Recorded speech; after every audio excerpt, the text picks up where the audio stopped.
samasta jana kalyane niratam karunamayam namami chinmayam devam sadgurum brahma vidvaram vasudeva sutam devam kamsa chanora mardhanam devaki paramanandam krishnam vande jagadgurum tvameva mata cha pita tvameva tvameva bandhuscha sakha tvameva tvameva vidya dravinam tvameva tvameva sarvam mamadeva deva tvameva sarvam gurudeva deva.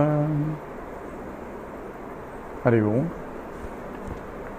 In the last talk, we started analyzing what is Maya, and in the taking the two slokas of Vivekachudamani, 110, 111, where Maya is clearly defined.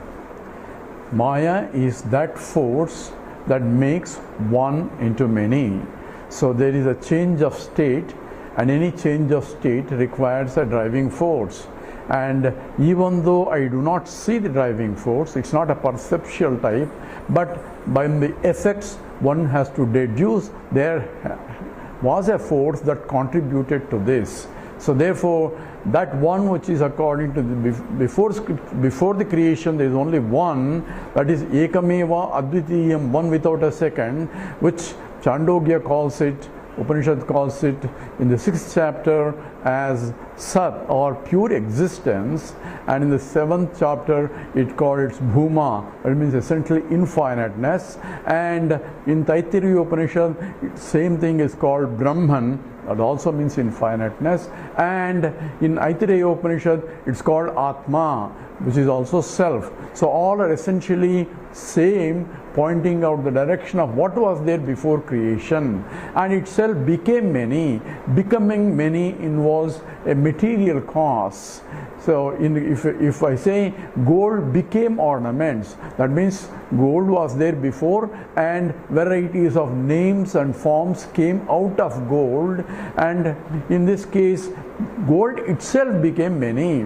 Whereas goldsmith doesn't become many, is only an intelligent cause in this case, but gold is a material cause, and by gold only all ornaments are there.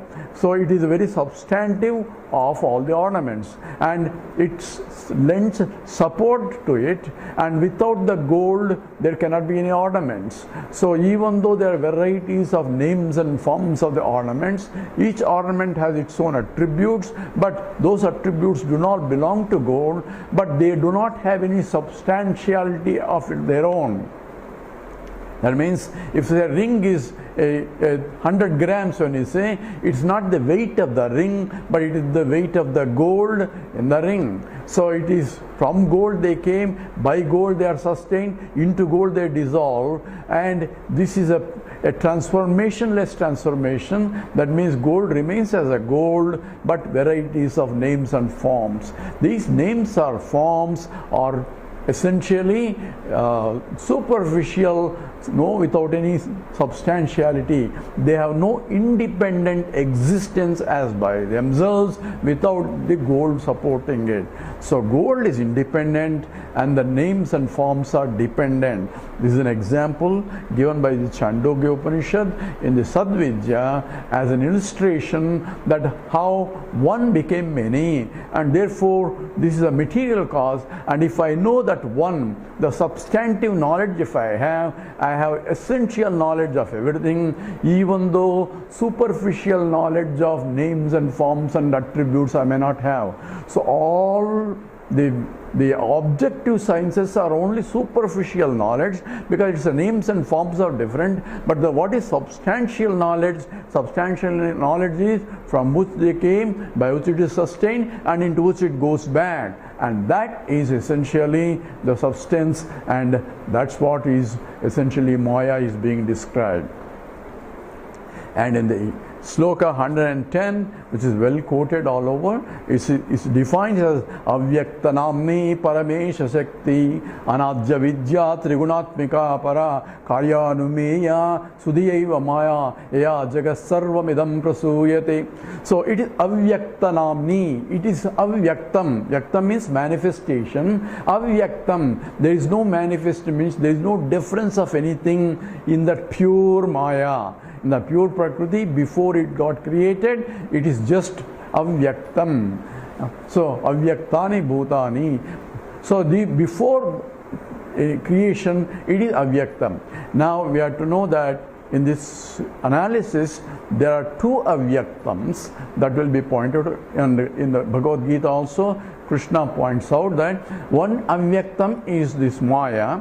So in the Maya, I cannot differentiate, because before it became many, it is appearing as one uniform Prakriti, and that is Maya. And that becomes a Karanam. Karanam means a cause for the creation. So what is that cause? In the cause, there are no distinctions of any kind. Once it becomes a Karyam, Karyam means a product, then the distinctions are all in the products, and it's only expression of the same in varieties of forms. So this Avyaktam is is Maya, and beyond that, above this Avyaktam, is the Brahman is also Avyaktam, because we may point out a Satchidanandam, it's only from our reference, but the description of Brahman is Yato Vacho Nivartante Aprapya Manasa Saha. In the Taittiriya Upanishad, it says words cannot reach there, even the mind cannot reach there. I cannot conceptualize, I cannot describe it, it is indescribable. Even Advaita is a word only to negate what we see as Advaita is not really real. It's only indicative definitions, but not absolute definitions. We cannot have absolute definition, because the definition itself involves a conceptualization of that which cannot be conceptualized. A definition can only be applicable for objects, not for the infinite. All are implied, but here we are trying to analyze what is Avyaktanamni. Avyakta means unmanifested, inexpressible, but it is a Karanam, or it is the very cause. So this becomes important when we go to analysis of deep sleep state, where we call it a Karana Sharira. Karana means it is that Shariram, it is the, because we analyze the Sthula Shariram, Sushma Shariram, and the third Shariram, which we will be analyzing later, is called Karana Sharira. Karana means it is the cause for everything, therefore called causal body. So the cause means Karanam, and Karanam means it is the source from which everything came, and in that Karanam there is Avyaktam, means you cannot say or you cannot distinguish anything in that. No Vyaktam, no manifestations of anything can be differentiated. So in the deep sleep also we say I don't know anything. The subject object duality cannot be distinguished in the deep sleep state. All I say is I was there, I slept very well, I was happy, but I don't know anything. So absence of the knowledge of subject-object distinctions is there. That means absence of knowledge expressed as avidya, because I don't know. That's why I say, what did you do in the deep sleep state? I don't know, but I slept very well. That means I was there. At the same time, I am not even conscious of my own presence in the deep sleep state. Why? For that knowledge to take place, I need the mind, and the mind itself is folded, so it is in the avyakta state, or state of where only pure vasanas are only manifesting without the expression of any mind, intellect, body, and so on. All are transcended, and therefore that's called Avyaktam. So here we are talking about the Karana Avyaktam, which is essentially same for an individual basis. It is the Layam, which is what we call it a sleep, and from the global basis it is called Pralayam. Pralayam means total sleep of the Lord Himself, you can say, and it's in the unmanifested form. So therefore, when the individual goes, everything gets folded into it, and there is no expression of or no differentiation of subject, object, and so on. Whether it is sleeping of a king or sleeping of a pauper, it is the same homogeneous absence of duality of subject, object, duality. So that is also avyaktam, and here we are differentiating avyaktam from the individual point, avyaktam from the global point. That's why we have to understand the two avyaktas at the local level and the global level. In the global level we call it a maya, at the individual level we call it avidya, ignorance. This distinction of name is only because of from the micro aspect, that is the individual basis, we call it ignorance. Because when I go to sleep, all I say, I don't know. I don't know what? I don't know anything. Because to know something, I had to have the mind, and the mind can differentiate subject-object relationship. So everything is folded, including the mind is folded, but I was there. So I am not the mind, I am beyond the mind, but in the deep sleep state, I was there, but I have no knowledge of the duality. That's what is, I don't know. So therefore, the lack of knowledge of the state in that Karana Sharira, in the deep sleep state, we call it a Karana Sharira or causal state, and that body is also considered as a body, as a Sthula Sharira, Sukshma Sharira, Karana Sharira, gross body, subtle body, causal body.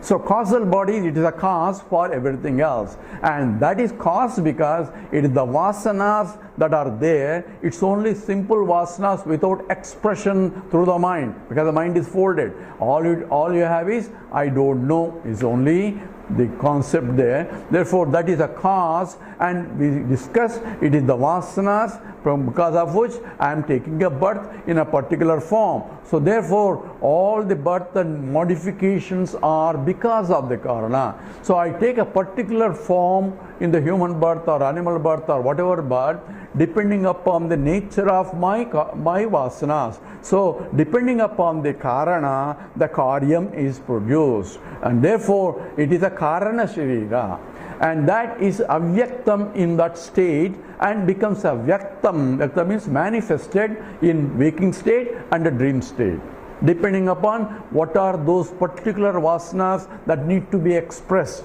And that's what is essentially the whole analysis. Now let's go into a little more deeper. Avyakta namni paramesha shakti. This maya shakti from the total point is called parameshwara shakti. From the individual point it's called avidya or nidra shakti.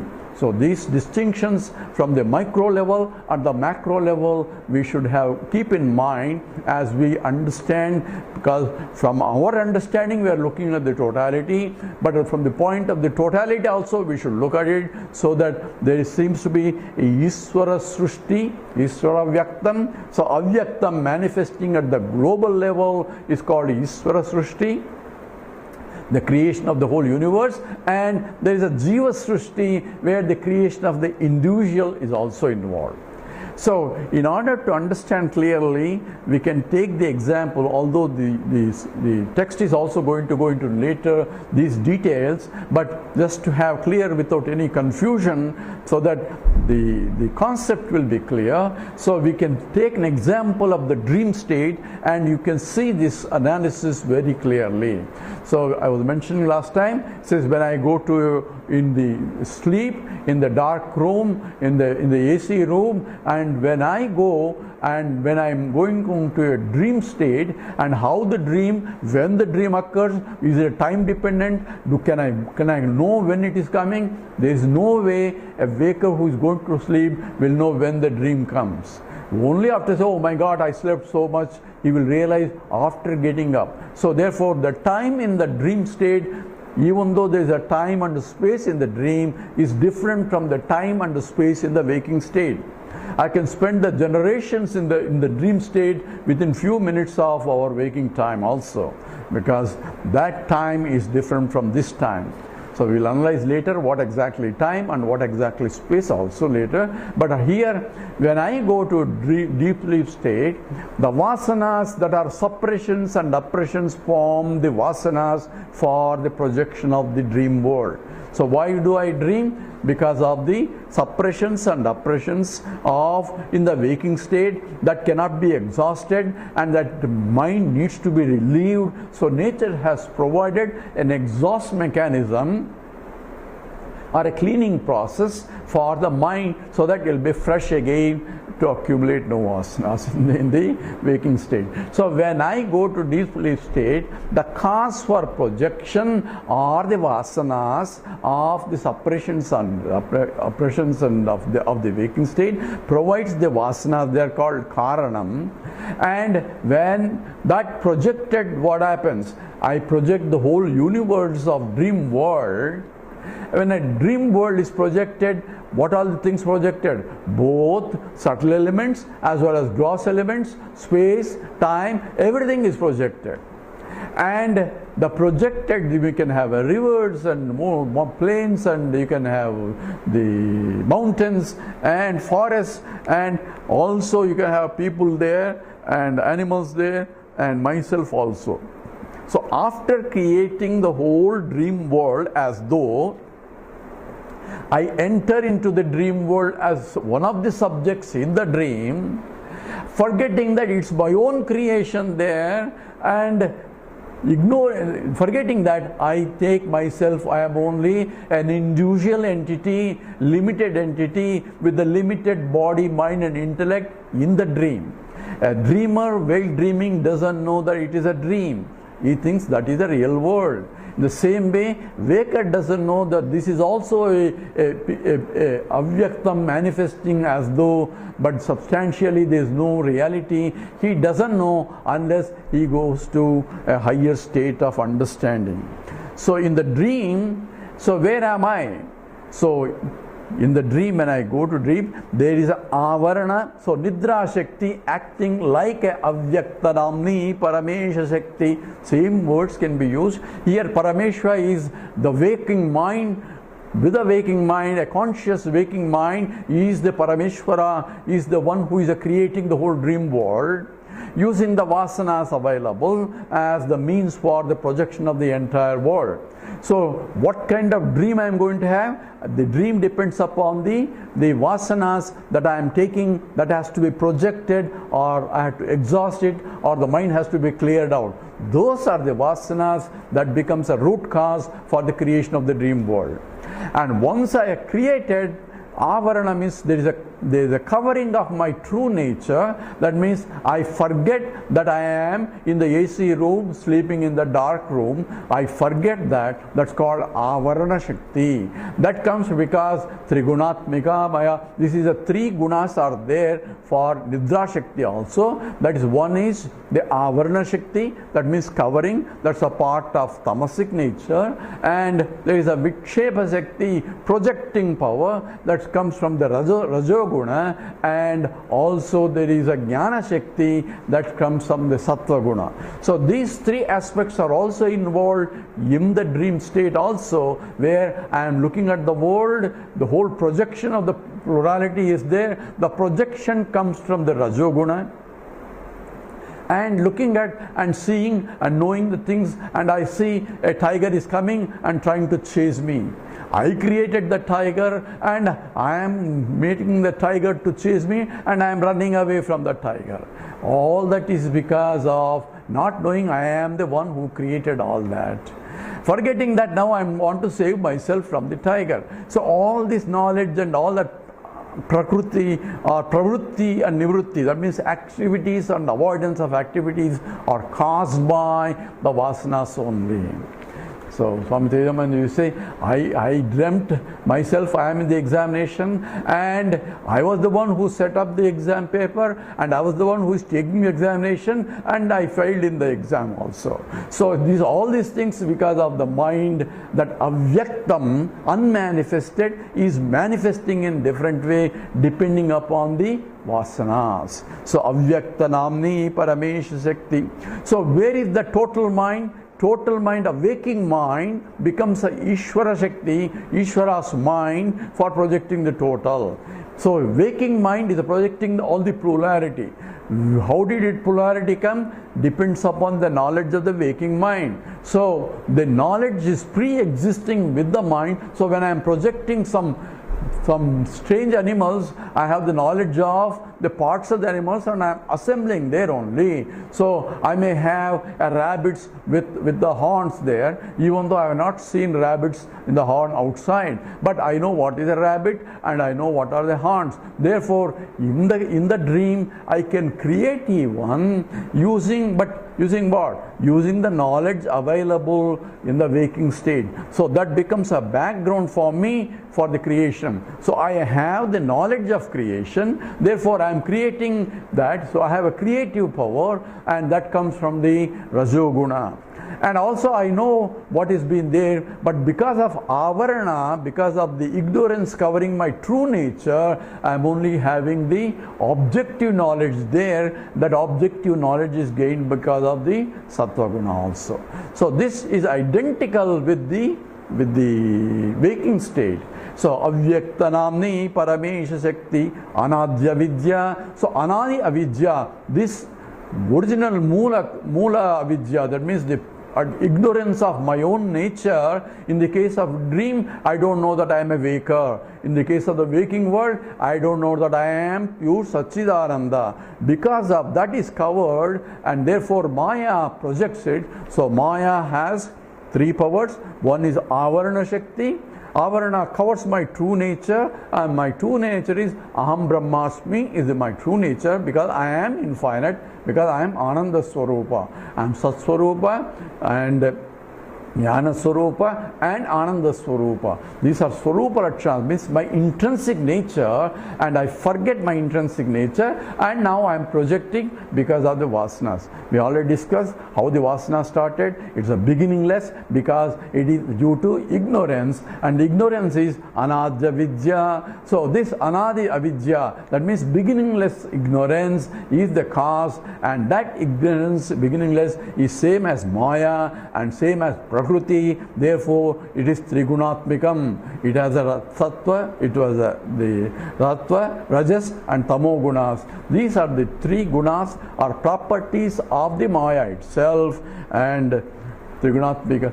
So this is the cause for the creation itself, and that is the essence of the sloka 110, and it clearly defines what exactly, from the point of individual, that is avidya, from the point of the totality, that is called Maya, and the one who uses a Maya is called a Parameshwara. Therefore, from the point of Parameshwara, that means the Lord, he is the wielder of the Maya.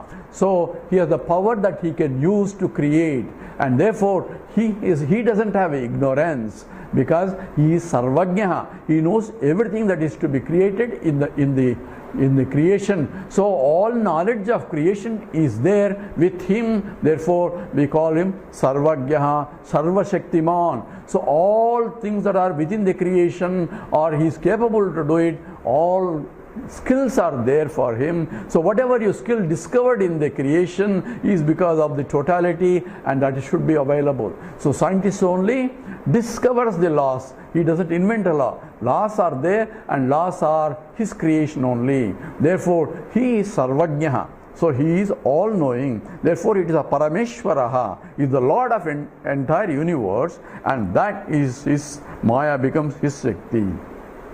When it comes to local, individual, then it's called avidya, it is called the ignorance, and from the point of ignorance, it is a projection, because when I don't know, then I project something other than what it is. Because the example we gave was essentially the projecting where there is a really rope, but I am projecting the snake because of not having complete understanding. So this ignorance is not complete ignorance. Ignorance is I have some knowledge of there is something, because there is an object, which is 5 feet long, and it is soft when you step on it. So that knowledge is same, but I don't know more details because the rest of the attributes are not available. Therefore, I make a misjudgment, and that comes from the Rajoguna.